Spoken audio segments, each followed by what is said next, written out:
Alright, hi guys. Today is not going to be about anime, but I did want to touch on it because I want to let you guys into my life a little bit more.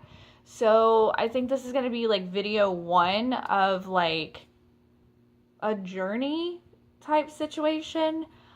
So if you have not read the title, then you read it real quick. I just want to let everybody know that, like, obviously I wear makeup. Like, okay, like, we get it. Sam wears makeup. But I just wanted to let everybody know that, like, I have this ridiculous, painful, horrific, hormonal acne. And there's like nothing on my forehead. I have like one thing, but like nothing here where my pores are huge. It's all on the chin and touches like the top of the cheek. So it is hormonal acne. I can't do anything about it but what I'm about to tell you. So I'm in my late 20s. So most women my age and on into their 30s are experiencing this horrible, painful, wretched, just wrecked acne. And you could have had absolutely no acne as a kid and you still have this awfulness on your face, right? So like, what is hormonal acne? Well, it comes from within, creates sebum, and this is from my dermatologist. I am not a professional. This is what my dermatologist told me. She's like, your hormones will, get a little imbalanced, they'll get a little crazy. It will create a bunch of oil and sebum and like these in the beard area. And basically she said men will get hair, men will get hair and grow a beard and sometimes acne too. But women will tend to get these beards. And this is from my dermatologist.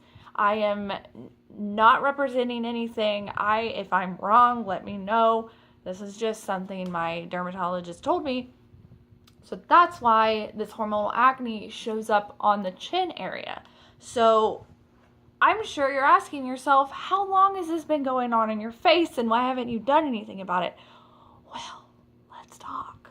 Because so about a year ago, I started to get just like a couple of things on the like chin strap, we're gonna call it. So it was like sometimes some stuff underneath here, sometimes some stuff underneath there. Nothing would go down the neck. I might get something on my neck or on my chest or my back randomly, but it would never go up higher than like right here, maybe, like not even, just like right there. And it would always be like these hard, like painful bumps. And I would just always be like, what's happening? And then, like the year progressed and I just started to creep up and creep down. And in about 4 months ago, it just like went all the way down my neck. It's healed up a little bit, but it went all the way down my neck, all the way at my cheek. Same over here, all the way down my neck, all the way at my cheek. And a little bit before that, I had gotten some blood taken for the first time and found out I was hypothyroid, which means my thyroid is a little low, not horribly to the point to where like I'm gonna, have issues. Well, I mean, I might have issues. It's just what my doctor said. My other physician, my main physician, was just like, your thyroid's a little low, let's get you on some synthetic thyroid. Well, that, I feel like, made my skin so much worse. So I stopped taking it in December because I was just seeing like the acne go down my neck even further after I started taking the thyroid medication. And I was like, no, no, I can't do that. And it was also making me act really crazy. So I think that the prescription itself was off quite a bit. So I was just like, I can't, I stopped taking it. I have to go get more blood taken. I have to figure out what's right for me, so on and so forth. It's like a whole thing. I had a coworker that was like, oh, read this book. And it's a lot. There's a lot going on with hormones and science and within your body. So that's an uphill battle itself. But finally decided to go to a dermatologist because I was like, this is just getting out of hand. Like, look, like, that is ridiculous. I feel like a kid. I feel like I have to wear so much makeup, and I used to be able to just go to work without makeup on, but now, like, I go to work and I'm like, and it's like just awful and painful and cystic, and like I can't do anything about it. Like, I'm touching it right now because it hurts, and I'm like, oh man. But anyway, so my dermatologist, if you want to know the whole process, like, super sweet, love her to death. She walks in and she puts on a glove and she just starts touching my cheeks, checking like how much sebum I produced. I didn't have any makeup on, didn't have any moisturizer on. I literally went in there barefaced, and I had had a facial earlier that week, so like some things were coming out of the pores. She was just like, oh, the facial was really good for you, I'm glad. And she was like, I think you should come and get extractions twice, or not twice a month, but like once a month, just because, like, you know, that's good, because she was like, I'm going to put you on this regimen of this retinol. I don't know the name of the retinol. I'm not going to show it because I'm not going to recommend products to you guys. But it's a hardcore, like, prescription retinol. It's a $50 prescription retinol. It should last about 2.5 months. And it has like an antibacterial product in it that like kills staph infection and like bacteria. So, and if you don't know what retinol does, like it's a retinol. I'm not gonna sit here and tell you like what it is and what you need to get. You need to go to the dermatologist and you need to figure out what's gonna work for you on your own. But, I guess the whole point of this video, like I said, is to be like a journey, so we can see how much better this works. So, I don't know, so people can have hope that their horrible acne is gonna go away. I'm really hoping it does. So I have that retinol. I haven't started using it yet because I have to go pick up the prescription. I was gonna get it mailed to me, but I have some issues with getting mail sometimes, so I'd rather just go get it. So I don't have any feedback on that retinol product yet, but I'll tell you what retinol is supposed to do.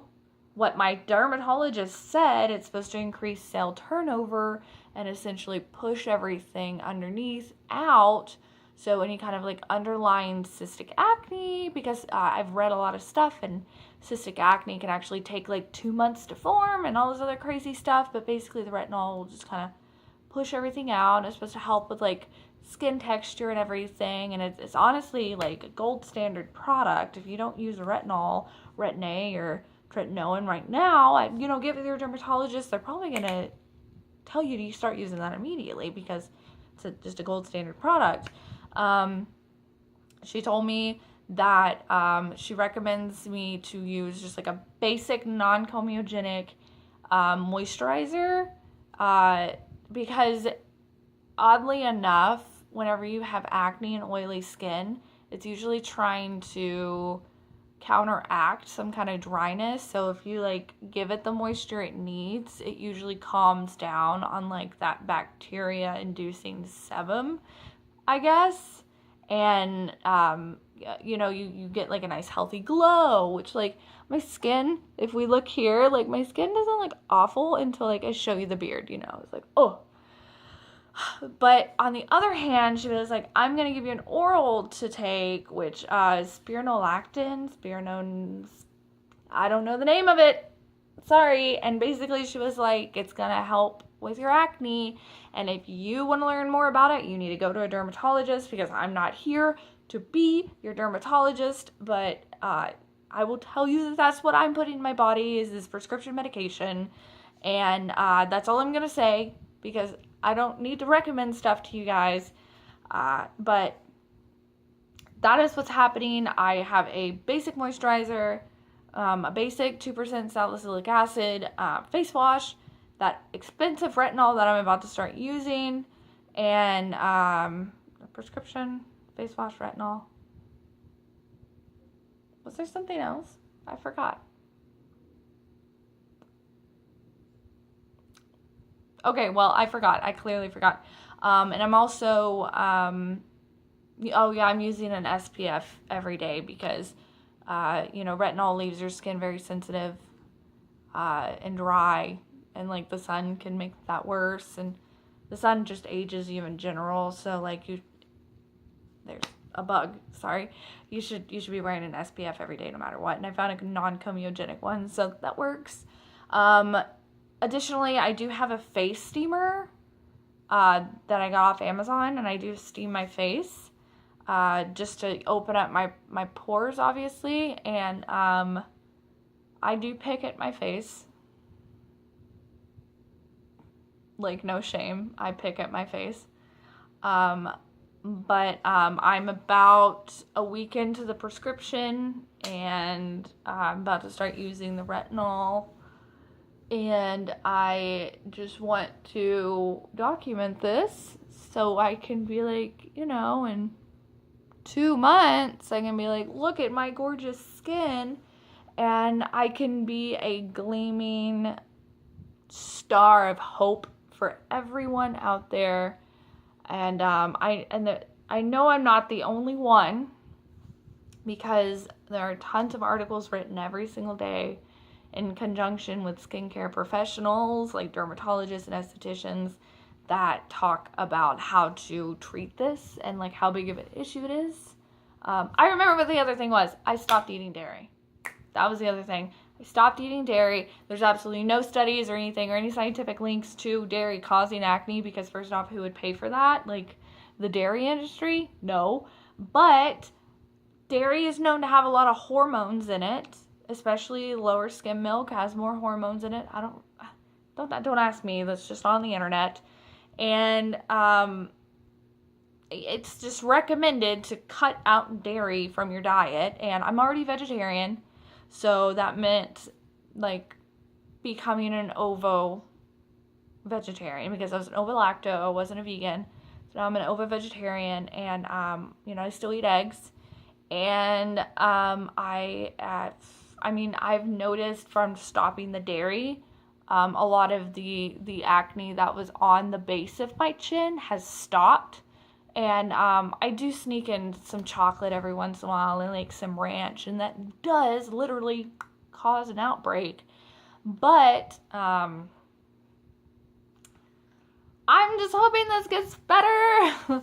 So I plan on doing not a weekly check-in, but like maybe a bi-weekly check-in on the acne in between the anime videos. Just because that's obviously not my main content. The acne is obviously not my main content, but I feel like this is gonna help people, and like if I can help somebody, then that's great. But if you yourself, after my journey and after I figure out what's wrong with my skin, if you're like, whoa, I want this too, like you need to get with a dermatologist. You need to get with somebody that understands the science of this giant organ that keeps our muscles from being exposed, called the skin. And a lot of people just associate dermatologists with like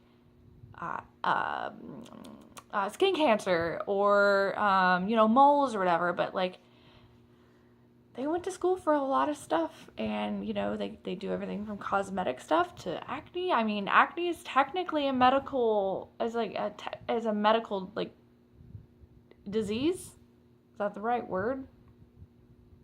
It's technically a medical issue. I guess, thank you for watching this 14-minute long, whatever this was. I will hopefully have a little bit less crap going on. I'll tell you this, my neck was like it was literally like just a huge red angry situation, and it's already like calming down. And what's funny is like on this side I had acne all down this side as well, and that went away on its own after I stopped taking my thyroid medication. So okay, sure, thanks. So I'm still your romance anime senpai Sam though, and if you want to see how my skin turns out, like subscribe and hit the little bell and share with your friends, because I mean this should be fun for me and fun for you. So thank you again for watching this video. If you have any questions, like pop them down below. I'm not going to be able to answer them for you, but I can definitely be like, this is how it feels. Like if you're like, how does it feel on your skin? Be like, oh, you just, you know.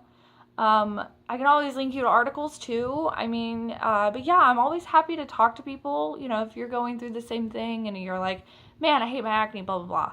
You know, I'll talk through it. I'll be your friend.